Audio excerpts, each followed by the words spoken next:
September 11th, 2001, terrorists fly 2 passenger jets into the World Trade Center. Within hours, both buildings collapse. 10,000 emergency workers heed the call for help. Over 300 of these heroes are dogs. They searched for survivors. They comforted those in need. They led their owners to safety. And one special dog gave his life in the line of duty. This is the story of man's best friend standing side by side with us through America's greatest time of need.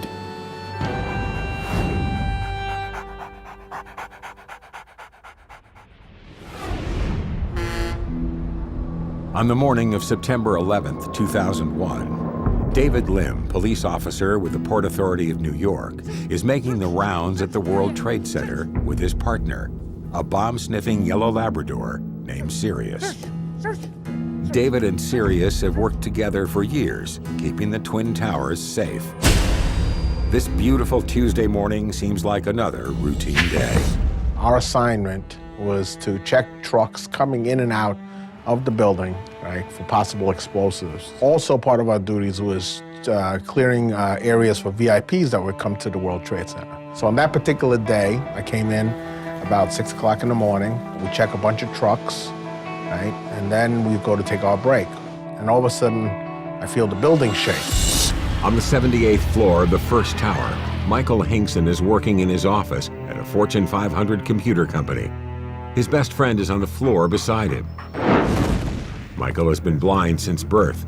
His friend, a guide dog named Roselle. I grew up in Southern California. We're used to earthquakes, and we thought we were going to take a 78th floor plunge, and we said goodbye. And then the building stopped moving, and it started coming back toward its normal vertical position. I had a dog right next to me who was sitting and wagging her tail and yawning, so I knew, because we worked so well as a team, that if she weren't feeling any anxiety, that in that moment, at that point in time, we could work to evacuate in an orderly way. In the 64th floor of the neighboring tower, across the way from Michael and Roselle, single mom Janelle Guzman is sitting in her office. She has no idea that a dog will soon become the most important living creature in her life. Hearing the commotion after the first tower is hit, Janelle goes to the window to see what's going on. I remember going towards the window and I saw bits of paper in the sky. And when I pressed my head forward towards the glass, I saw the ball of fire. And I looked at my friend and I'm like, what happened? And that's when somebody said, I think a small plane hit the building, but I didn't think anything huge of it at that point. Back in the other tower, David Lim and Sirius have just finished their bomb surveillance when the police radio cracks to life. I then heard a radio transmission from the police desk. I said that there was an explosion on the upper levels of One World Trade Center. So my first thought was that something had gotten by us. So I said to Sirius, we could be in a lot of trouble right now. Sirius is trained to sniff explosives. David thought a human search mission was about to begin. You're not a search and rescue dog. So David makes a fateful decision that haunts him to this day. I took Sirius, put him back in his kennel. So will you just sit here and I'll come back when it's done. I left him in the kennel and I went to go help with the rescue operation. Sirius's kennel is in the basement level of Tower 1. 78 floors up, Michael Hinkson is trying to get out. Michael is not the kind of guy to let blindness stop him from anything, but he's going to need help from his partner Roselle to tackle the urgent scene he faces in a stairwell filled with panicking people. Good go. Forward. For me, I had to focus on Roselle, so it was important for me to encourage her, tell her she was a good girl. Forward. Make sure that she was feeling okay, because if I began to sound nervous, then she's going to be looking around at me and become very nervous because I'm afraid. Fear is spreading through both towers. Back in Tower 1, Port Authority Lieutenant David Lim heads upstairs to calm and redirect the thousands of nervous people now trying to get out of the damaged building. People are looking at me and they're wondering why I'm going up and they're going down. So I had to tell them, no, down is good. Keep going down, and I promise you it'll be fine. I heard that there was more trouble upstairs because people were falling. Gerald Lauber, the chief of detectives for the Suffolk County SPCA, is already on his way to Manhattan for a meeting. He witnesses what's happening at the World Trade Center. And I didn't have the radio on, so I put it on and listened to the news and was able to pull off the expressway and saw there was just a tremendous amount of smoke and did not think it was a small plane. And as I was watching, I saw the second plane hit. I'm in Tower 1 on about the 30-something floor. And the second plane hits Tower 2. At this point, we realize that it's not an accident, it's a terrorist attack. And the transmission now is to get everybody out as fast as possible. On the 64th floor of the other tower, Janelle is watching the TV news with her co-workers when the second plane hits. They know they have to get out now. While going down, we ran into firefighters coming up. That kind of reassured me that it's not that bad. Janelle would soon find out how bad things would get. When we got to the 30th floor, we met firemen coming up the stairs. As they came up to me, the first guy stopped and he asked if I was okay, and I said I am, and he said, well, that's good, we're gonna send somebody down the stairs with you. And I said, you don't need to do that. I didn't want to spend time giving him a lecture about blindness. I didn't want to give him a lecture about the fact that you don't pet a guide dog in harness, and so he was petting Roselle, and Roselle was giving him kisses anyway, which was probably the last unconditional love he ever got. As Michael Hingson continues to find his way downstairs with Roselle, the courageous firemen climb upwards into the inferno. They never come down. The two partners still have a lot of floors to manage to get to the ground. Roselle needs to stay calm, and Michael needs to keep up his stamina. It is a daunting challenge. Lieutenant David Lim is so busy getting people out that he has no time to think of his partner Sirius, left in the basement kennel. So when I get up to the 44th floor, at this point I was just still concerned with getting the people out of the building. My thing was that, well, he should be fine. You know, he's still in his kennel in the basement of the other building. All of a sudden, the other building collapses. And I said, no more waiting. We all have to go. Everybody go, go, go, go, because this building is going to collapse also. You know, so I want to get everybody out as soon as possible. I couldn't leave anybody behind. I would see their faces forever. Meanwhile, amidst all the chaos, Michael Hingson manages to make it down all 78 floors to ground level with his amazing guide dog, Roselle. We got to the bottom of the stairs. The water was filling up the building from the stairwells. There were people shouting, go this way, don't go over there, don't go outside, come this way. They wouldn't let anyone go outside. An FBI guy came up and told us where they wanted us to go, which was to run through the mall and outside the center as far away from the Twin Towers as we could be. I don't know that she could hear me when I was saying, good girl, good job, you're doing a great job, as we were running with all that noise, but she did her job perfectly. Roselle has done her job and helped teammate Michael Hingson to safety. They are the lucky ones. Janelle Guzman is in the other tower, and Officer David Lim is still trying to direct people to safety, while his partner Sirius is waiting in his basement kennel.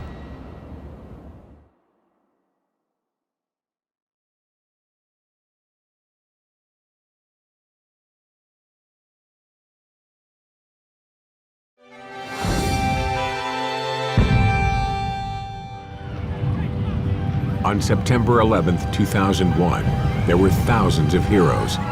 Over 300 of them were dogs. One tower has collapsed. Lieutenant David Lim has left his partner, a yellow lab named Sirius, in the basement of the remaining tower. He's assisting with crowd control on the 44th floor. Once things are under control, Lieutenant Lim joins the workers going downstairs. So we start going down, and I remember that the building was already starting to shake, and that the lights were flickering. We keep getting further down, and we get down to the 5th floor. We got down maybe one more floor, and that's when the building collapsed. In the burning second tower, Port Authority worker Janelle Guzman and her work colleagues have made it to the stairwell, but they are in grave danger. While I was on the 13th staircase, I just bent over to take my shoes off, and when I was going to get back up, I just felt the wall cave in. It went completely dark, dusty, and everything was just rumbling. It's sort of like an onrushing locomotive coming right at you. One was the sound of the floors pancaking on top of each other, boom, boom, boom, boom, as they were coming down. The feeling of the wind as the air is compressed through the building, pushing down like a hurricane. The place went completely dark, the dust, everything just started to crumble. All the debris just kept falling and falling, and it was really, really loud. After the huge commotion of the collapse, chaos turns to quiet, deadly quiet. There was total silence. And when I opened my eyes, I realized that I'm stuck. It must have lasted, obviously, what, 10 seconds or whatever. You know, I thought for sure at that point that I was dead. Lieutenant David Lim realizes he has survived the collapse for now. And the next thing I know, the falling stops. I got some debris on me, but I'm like, I cough, and I just, for some reason, the thought came in my head, well, dead men don't cough, you know? And I was like, I'm still alive. At first, you're very happy. You're like, oh my gosh, I'm alive, I survived. And then the very next thought is, well, how the heck am I gonna get out of here? There's 110 stories above me. Lim is trapped here. We were there for a good, I guess, 5 hours. Well, I was able to get our radio transmissions out to my police desk, and they were telling me that rescue was en route. We spent our time, like I said, trying to dig our way out. And as we were digging up, you know, we saw a light, and I thought it was a light from the next floor, and it turned out to be the sun. But now I know I'm going to get out. A fireman passes Lieutenant Lim a rope to help pull himself to safety. I grabbed the rope, I started walking up the building. I just kept on pulling one hand over the other, and I finally got to the top. And now I'm starting to feel like I'm out. The world is stunned. After burning for almost an hour, in seconds, both towers, each over 100 stories high, totally collapse. Thousands of people are frantic about their loved ones. Guide dog Roselle did an outstanding job leading Michael Hingson down 78 flights of stairs to safety. Janelle Guzman is buried alive under tons of rubble. And as for Lieutenant Lim's canine partner Sirius, locked in his kennel, his fate is unknown. When the news spreads about the disaster that has struck Lower Manhattan, dog rescue handlers across the continent are quick to respond. Specifically trained search and rescue dogs are needed. They are the best hope to find survivors. Every hour counts. But what becomes known as the pile, that rubble that used to be the magnificent Twin Towers, has become a place of great danger. Still on fire, it's filled with broken glass and metal shards. In the desperate hours and days ahead, the dogs will get hurt, and they will get tired. They will need medical care to keep them going. Gerald Lauber of the Suffolk County SPCA is ready. I'd received a call from NYPD Canine asking if we could respond to Ground Zero, and by noon, we had a plan in place. 2 months earlier, we had gotten this brand new bus hospital, which we call the MASH unit. So we were fully packed with modern operating theater. The first few days, we were treating well over 100 dogs. We did an aggregate number, and I think 300 and something dogs were working the pile. There were different kinds of dogs there. There were accelerant dogs and general patrol dogs and all kinds of other rescue dogs, some cadaver dogs, each one trained in a different aspect of what they could do. As day turns to night, more emergency response teams arrive. Veterinarian Dr. Cynthia Otto takes charge of the medical care for the FEMA search dogs. The biggest thing that we were dealing with was preventive medicine. So our job was to prevent injuries and make sure that the dogs were resting, that they were drinking, that they were actually eating, because the environment that they were in was so overwhelmingly stimulating. The noise, the activity, and the demand for the dogs. I mean, every time we would ask a dog to take a break and rest, someone would be calling, "We need a dog over here, we need a dog over here." And so it was really hard to say no. The dogs came dehydrated Every dog that came pretty much had to get an intravenous line put into them. Their eyes were cleaned out. The other thing that we really pushed, and this was something we had learned after Oklahoma City, that the great thing is if you flush the dog's eyes with a saline solution, it actually runs out their nose as well. So it enhanced their ability to detect things because they could smell, because one would clean some of the dust out of their nose, but it also kept their nose hydrated. Some with some cuts, some with some minor burns. The dogs couldn't actually go to certain areas because they were burning their paws. And we had to put out a call for these dog booties. Firefighter and canine handler Mark Dawson is on the job with his dog Elvis. When we got down there, it was still a lot of smoke, a lot of fire, a lot of people around, a lot of devastation. We basically came up with a plan and we started sectoring off those areas that we were going to be responsible to search. Elvis fell right in early on. You could see he had the tools to do the job. It's that type of dog that we look for, that dog that's an independent dog that will go out once it's trained correctly to locate live human scent. It will actually go out and look for it and cover that environment. It has shifting rubble, has other things that we as humans, if we went to walk on, could collapse. These dogs, being a lightweight dog, they're able to go into small areas. They're able to go over areas that are very dangerous for humans to walk on. The asset is they cover large areas in a very short time.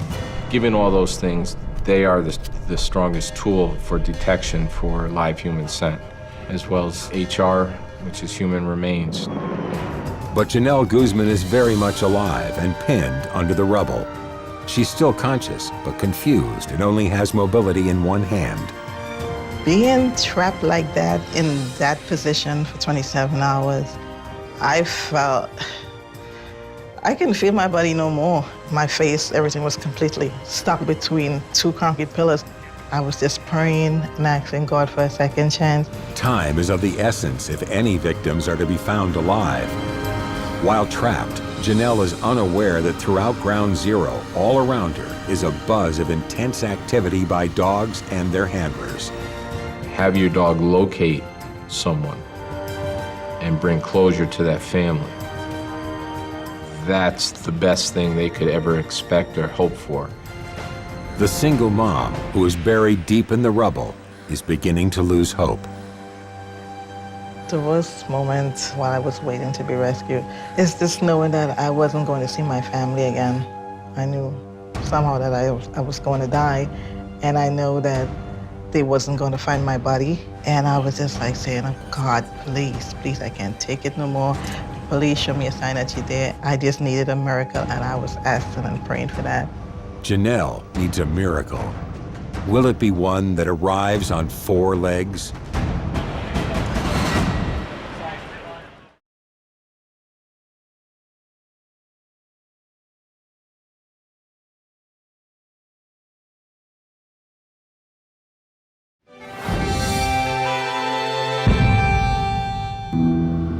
A desperate call went out for help. Good people responded to the call. Search and rescue teams brought their remarkable dogs.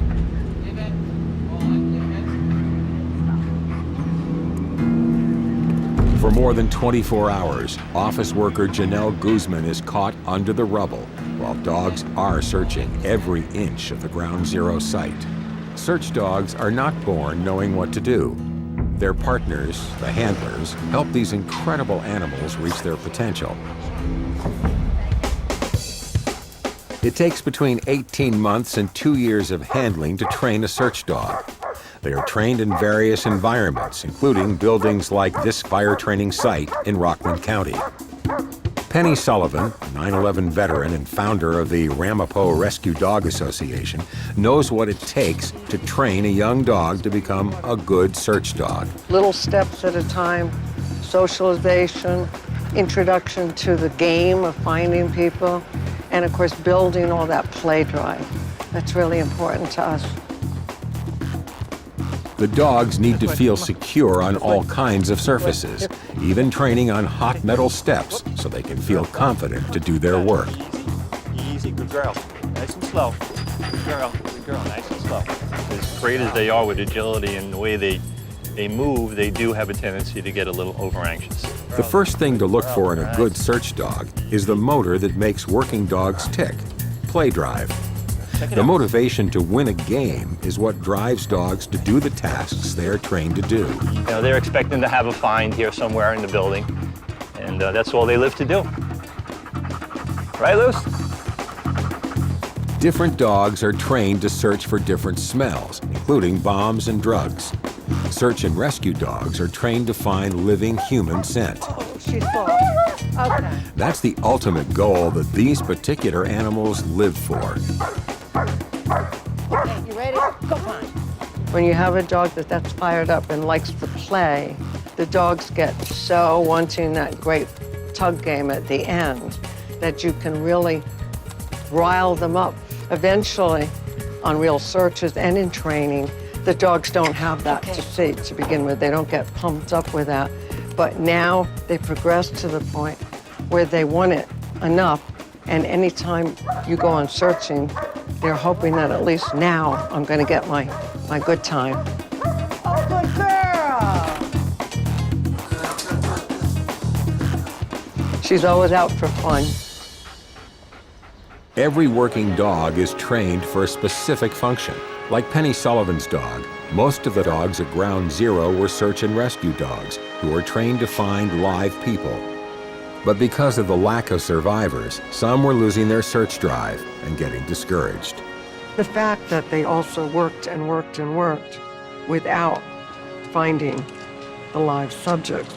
Some of the handlers will actually take somebody, one of their team members, and have them do a little hide and seek so the dog could have a find and have a happy reward. Another kind of working dog is the cadaver dog, trained to find human remains. The first day, I think there was a sense that they would find some people trapped in little alcoves underneath.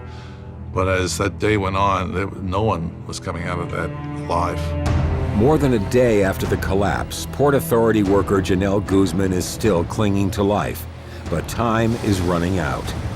At this point, the search and rescue operation is reaching a critical stage, on the verge of being abandoned.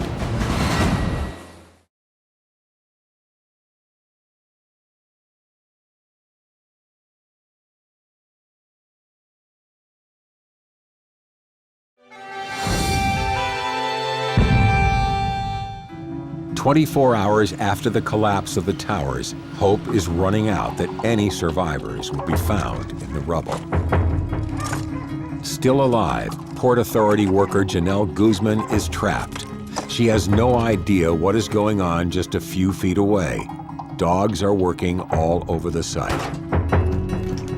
My face, everything was completely stuck between two concrete pillars, and I had no space or no strength at all to pull it out.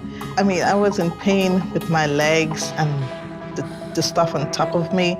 I couldn't get it off of me because I couldn't maneuver myself to turn left, right. I was in one position, and with only my left hand to move around. That's the only thing that didn't go numb was my left hand. I had no idea of the time, but it was a long time. I was just praying and asking God for a second chance. Rick Cushman is an Army engineer who has joined the huge group of volunteers looking for people. He has never seen anything like Ground Zero. You still had fires burning underneath the metal. At that point, the odor was god-awful. You know, it was just that burning electrical, metal, concrete combination that was just something you'll never forget. Miraculously, Cushman witnesses some search dogs indicating the scent of a living person. It's Janelle Guzman. I believe it was one of the guys from the Pittsfield team had actually spotted a fireman's reflective jacket just underneath the top level of the rubble. And when they got to the top to see what was there, that's when all of a sudden the yell came out that we have a survivor. Janelle hears footsteps and sounds that offer comfort and hope. Then, a flash of light touches her face. Someone asks her name. And I spoke back to them and I told them my name was Janelle. Then I heard someone say, "Oh, okay, I see her, be careful." At that point, it was weird. You could hear a pin drop across the whole place. And then beehive of activity. They had to have medics go up there. They had to have an iron worker come in and actually cut out some beams because she was pinned. They decided to remove the rubble after they grabbed me by my shoulder to pull me out. The guys just strapped me up and put me on the stretcher, and everybody was just saying, "You're gonna be fine. We got you." They got her out, loaded her on a basket, lowered it down, and the terrain was so bad, we actually had to stand across from each other side by side the whole way out and literally pass her hand over hand all the way across the pile out to the waiting ambulance. The moment I was pulled out from the rubble, I felt a total renewed life in me. That was the most joyful moment for me. What Janelle doesn't know is that her joy is shared by some heroic search dogs who have just made a find.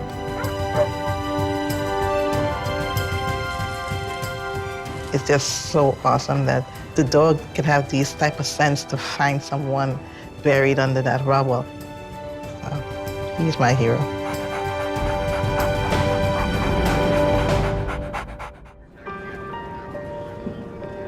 The hours ticked by. 9/11 rescue workers realized that Janelle was the last survivor to come out of the rubble. As the rescue turned into a recovery mission, more cadaver dogs started working the pile, but surprisingly, search dogs stayed on the job. The thing that really amazed me is that they started to get that there were not any live victims, and they started to recognize human remains, even if they may not have been trained. And those dogs that were trained for live find started to help with that recovery of the human remains. And my dog Jazz never liked doing cadaver work. She never liked doing human remains. She always wanted to find a live find. However, I asked her to go seek, and that was her clue to know that we were looking to recover, and she did her job. Not all the dogs at Ground Zero were part of search and rescue teams. Therapy dogs became very important as well. They're not trained to find. They were used to provide comfort and lift morale for the physically and emotionally drained workers at the Twin Towers site. I'm always amazed by the dogs. I mean, I'm sort of like think of a dog as in a sense of dyslexia, that they're really talking about God. They just got their letters mixed up. They're wonderful. They want to do the right thing. They're happy to see you no matter how hard you work them. Each dog had its own personality, and they were just great. They were just great. Frank Shane is a trauma responder. In 2001, when the towers were struck, he was in his car with his partner Nike, a golden retriever. He was determined that Nike and other therapy dogs could provide comfort in the days and months ahead. I had to learn that the search and rescue were to go on the pile. They had a job to do. I couldn't just waltz him down on the pile. That would have been the wrong place for us, because a dog is like a lightning rod of emotion. The firemen and the police officers, they would sort of have the single file line out to where they were working on the pile. They were completely stone-faced, so somber, so sad, but resolved that they were going to go out and do something.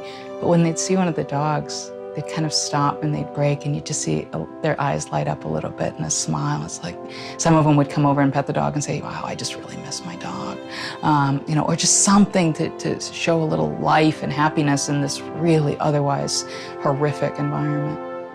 Their gyroscope psychologically was bent and turned upside down. And Nike was able to sort of write that up. So what they were getting was trust, support, something familiar, somebody that would listen to them. They would talk and tell him stories that I couldn't believe. They would tell him things about the pile, especially as the days and the weeks when the toll really started to take on the workers. Port Authority Police Officer Lieutenant David Lim was rescued on the first day, about 5 hours after being buried alive in the rubble. But he did not know what had happened to canine partner Sirius. He had to focus on his own recovery. My wife and kids came to the hospital, and I remember Michael coming to me and going, "Oh, well, glad you're happy. Where's Sirius?" I said, well, he's, in the building, right? But they're gonna rescue him, just like I got rescued.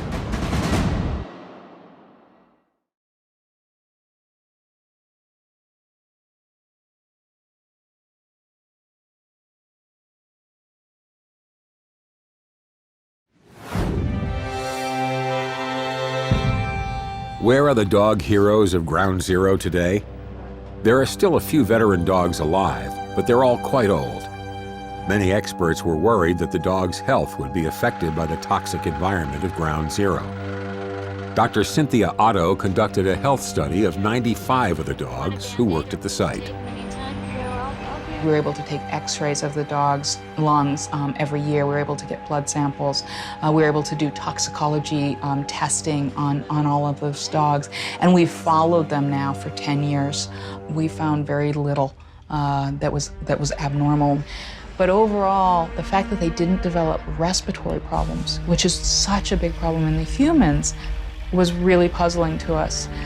I have lots of different theories. One is they have longer noses than we do, so they're much better at filtering out some of this nasty stuff. Dr. Otto's studies have also given her an insight into the next generation of search dogs. She and other vets are developing a combination of old school and cutting-edge techniques to find the hero dogs of the future. The things that make them good are play drive. So the dogs that were tugging and just really wanting to do that, and it was really fun, that they have that motivation, and that's the prize that they get after they find what it is that we're training them to find, and in this case a live human. They get to tug and play, and that's just the best thing in the world. The little puppy that I was tugging with earlier just wouldn't give up. He wouldn't give up tugging, and when everyone else was kind of ready to go in, he was like, let's go, we're playing some more. And that's what you want, because if you're buried in a pile of a collapsed building, you want the dog that doesn't give up. This is one of the kennels that's breeding a lot of the really top search dogs right now. And in this country, we don't have enough breeding programs that are providing high quality, healthy, really strong dogs for detection work. So we're bringing Pride in now. Pride is one of the breeding dogs, so she's going to be a really important dog to look at the characteristics that are resulting in such fabulous puppy potential. We're going to get a blood sample, and that blood sample we're going to take down to our lab, and we're going to collect the DNA out of that blood sample. There we go. Hold still, sweetheart. One of the things that we really want to do in the future is not only help select which dogs that we want to have to breed, but we might actually be able to go into shelters, take a blood sample, and see if those dogs have that fingerprint that they might actually make good search and rescue dogs. Not only are breeders expanding the capabilities of search dogs, but high-tech electronics are giving search and rescue teams even more tools to do their jobs. Search teams around the world are now using CAT, or Canine Augmented Technology Systems, with cameras attached to show the rescuers what the dogs are finding. The cameras also have infrared capability for capturing images in the dark. The system consists of 2 cameras, and the cameras have a set of IR LEDs on them to provide illumination in the dark. Even energetic dogs can't work continuously. That's when an electronic device called the Life Locator gets used. So when the dogs need to take a break, this instrument is when it really is effective. We can start taking over, searching the rubble. Life Locator technology can then advance the search even more. Its role is to locate trapped victims within structural collapses, natural disasters like mudslides or avalanches, and it runs off ground penetrating radar. We would place it on top of the rubble, and it is able to detect movement up to 10 meters deep and breathing up to 6 meters deep. The technology has enabled us to actually put the dog into places where humans can't get into. The dogs also wear vests to deliver emergency supplies like food, medicine, and radios. The canine augmented drop systems can be triggered remotely by the search teams. If the dogs had had the technology available at Ground Zero as what we have now, the dogs would have been able to save greater numbers of people. It's tempting to imagine how today's current technology would have made a difference in the recovery operation in 2001. Right before the collapse of the towers, Lieutenant David Lim left his dog partner Sirius in his kennel in the basement of the World Trade Center. After being rescued out of the rubble, Lim took some time off to recuperate and then was back on the job. He still had no word of the fate of his dog. Eventually, I came back to work, I think about a month later, on a part-time basis, and I got a phone call. Dave, did you lend your shirt to anybody? Because we found someone that has your shirt on them, right, with the name Lim. I said, oh, well, not that I can recall. I said, well, can you come down to Ground Zero?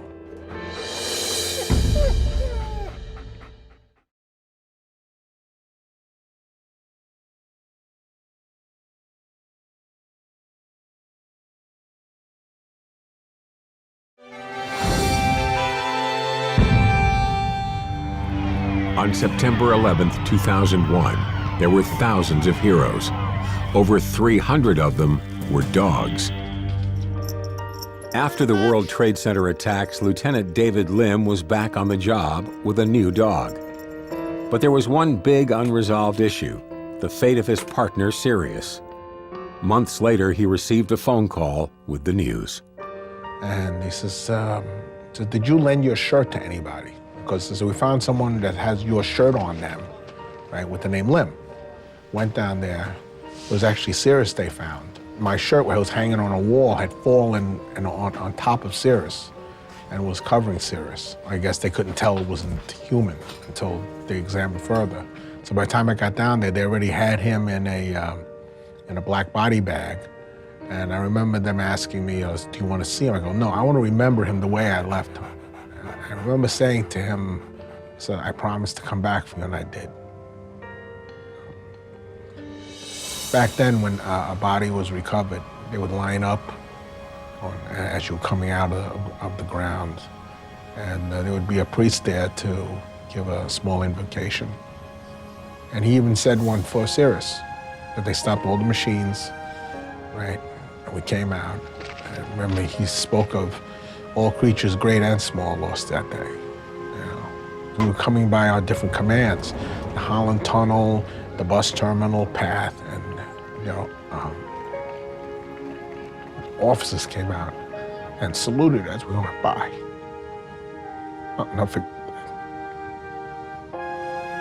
Excuse me. I'll never forget that.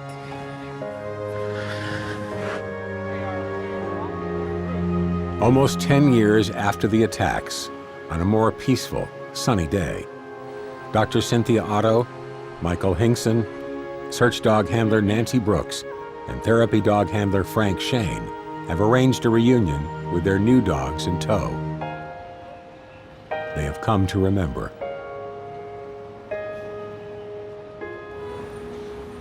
There's a reverent atmosphere here at Ground Zero.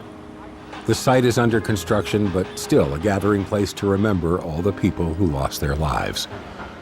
Outside Fire Station Ladder 1010, the FDNY Memorial Wall commemorates the 343 brave firefighters who perished doing their jobs. Right here, the Twin Towers, you can almost see faces in this. A lot of the dogs would go in, they had no harness on, they had no collars on, they were walking out on I-beams, they were walking over rubble. How long did it take you to get from the 78 From there to, well, until we got outside, it took an hour. Is there anything you'd like to ask me? Well, how many people died? Well, almost 3,000 people died here on the two towers. So this is a very, very special place. The group arrives at the 9/11 Memorial at St. Paul's Chapel. This was a place of comfort for the rescue workers of September 11th. Now, it's a place of remembrance.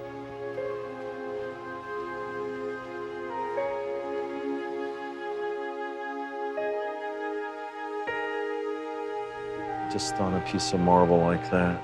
There's tons of hatches from all the different police departments and rescue groups that responded. Frank Shane discovers a picture of his dog Nike. Nike died in 2004. This would have been at a ceremony. You can see his tracking light At night, you'd see the firefighters on the pile, and the whole area, the pit, as you looked at. And one of the firefighters gave him one of these lights because he said that there was an expression, stay safe. He says Nike has to stay safe. The hero dogs of 9/11 are mostly gone, but they will live forever in the history and in the hearts of their surviving human partners. To be involved with something on that magnitude and that level with the animal that you've worked so closely with, it's a tremendous bond you establish. Everyone who has a pet dog knows how strongly they are attached to them. Elvis was my partner. I mean, we went through a lot of things together. You have a bond with your dog, and having the missions that you've gone through, and especially 9/11, and seeing what your dog is able to do and what he did for you, it's very painful. I knew what she was. I knew what kind of a dog she was. I knew how committed and dedicated she was. And the events of 9/11, it just strengthened my joy and my love for her and my feelings toward her as a dog, as a guide dog, and certainly as a really incredible teammate. If it wasn't for the dog also, I probably would have still be under the rubble, but you know, the dog was there, and I'm just grateful for that. My two kids that came after 9/11, I look at them as just a blessing. They would not have been here, but they had to be here, and I think that happened for a reason. Jazz passed away while I was even out of the country. I was away on business, and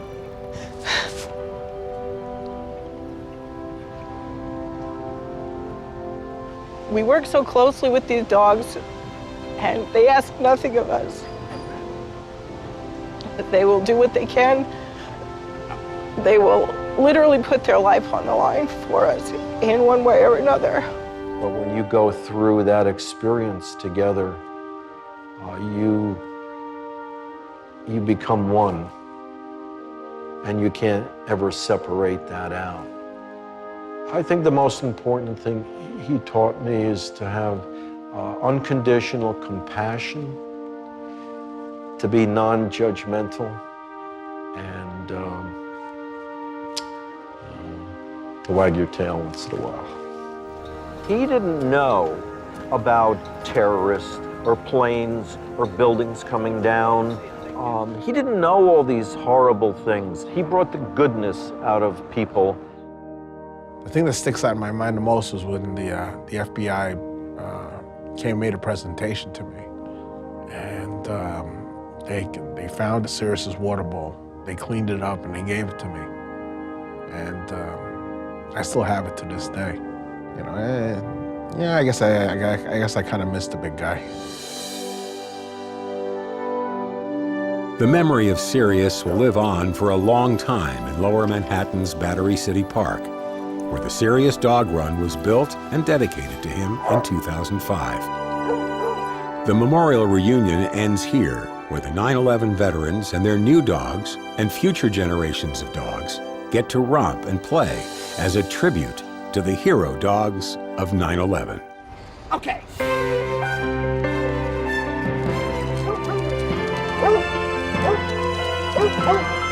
Hi, Africa. Let's go, bud. What do we have there? This is Chief. Chief! Chief. Come on, bud. No? Okay.